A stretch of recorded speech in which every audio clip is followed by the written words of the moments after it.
Ok, vamos lá. Nessa análise, a gente vai mergulhar fundo na gestão de identidades e acesso. A ideia é olhar para isso com a lente dos frameworks de segurança mais modernos. A gente vai construir um raciocínio que começa lá na planta da arquitetura e vai até a linha de frente, o campo de batalha da cibersegurança. Então, o nosso roteiro é o seguinte. Primeiro, a gente estabelece o que é esse novo paradigma da confiança zero. Depois, a gente vai ver como se mede essa confiança, né? Como se coloca um número nisso. Aí vamos dar uma olhada num caso prático, bem real, para ver como funciona. E para fechar, vamos botar essa arquitetura à prova contra as ameaças de hoje. Bom, vamos começar pelo começo. Pensa na TI de antigamente. A segurança era basicamente o perímetro da rede, sabe? Como um castelo medieval com um fosso bem grande em volta. Se estivesse dentro, estava seguro. Mas, com nuvem, trabalho remoto, mobilidade, esse fosso simplesmente evaporou. O muro caiu. E o novo perímetro, a nova fronteira da segurança, passou a ser a própria identidade de quem acessa.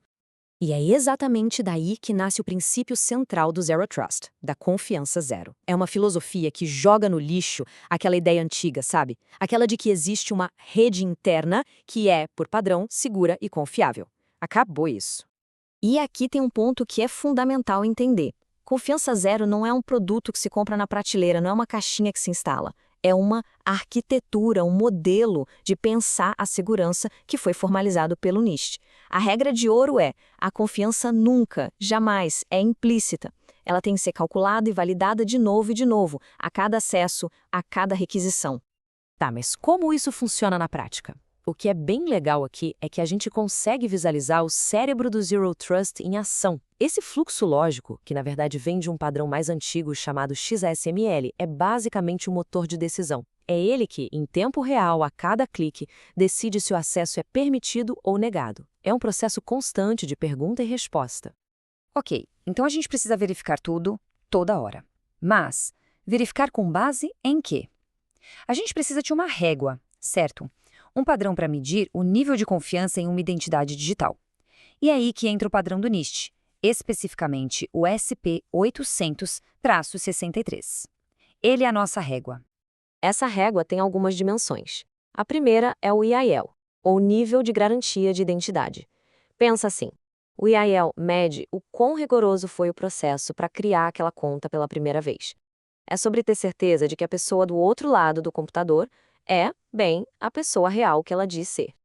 A segunda dimensão é o AIL, o nível de garantia do autenticador. Se o IAL foi sobre o cadastro, o AIL é sobre o login do dia a dia. Ele mede a força do método usado para entrar na conta.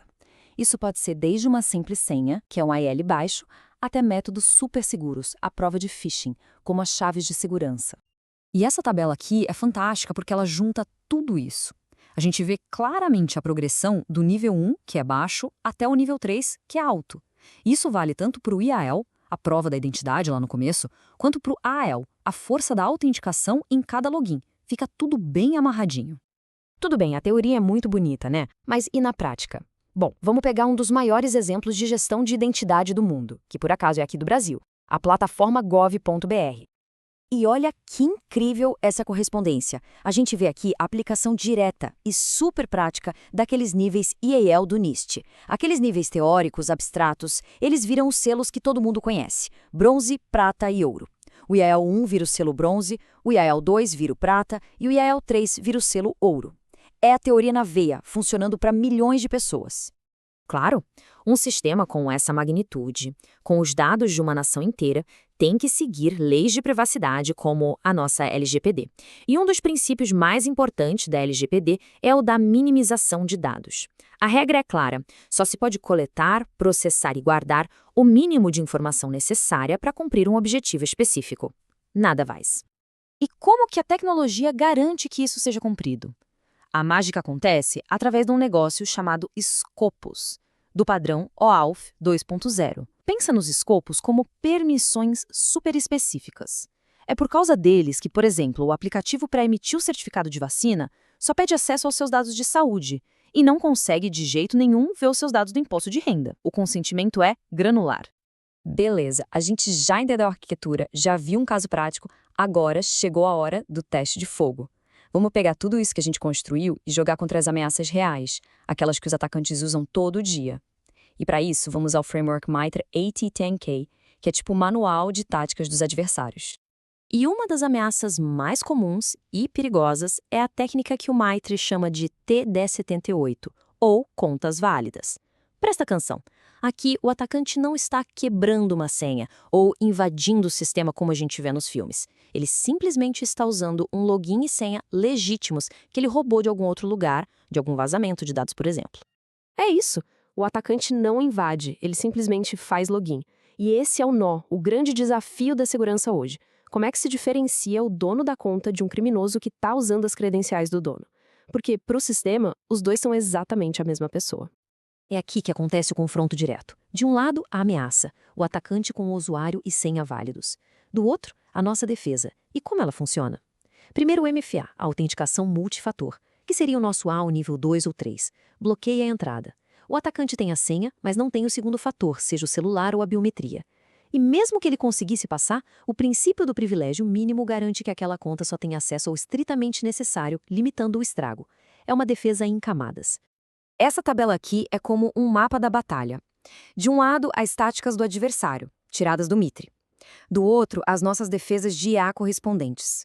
E o mais importante é ver que uma estratégia de identidade bem feita não se defende só do roubo de senhas. Ela também protege contra ataques mais sofisticados, como roubo de tokens de acesso ou até tentativas de corromper o próprio sistema de autenticação. E tudo isso nos leva a uma reflexão para a gente fechar. No mundo de confiança zero, a verificação da identidade não é um evento único no login, ela é constante, perpétua. O grande desafio, então, passa a ser projetar e manter sistemas que aguentem esse escrutínio contínuo em tempo real. E a pergunta que fica no ar é: será que os sistemas que temos hoje estão realmente preparados para isso?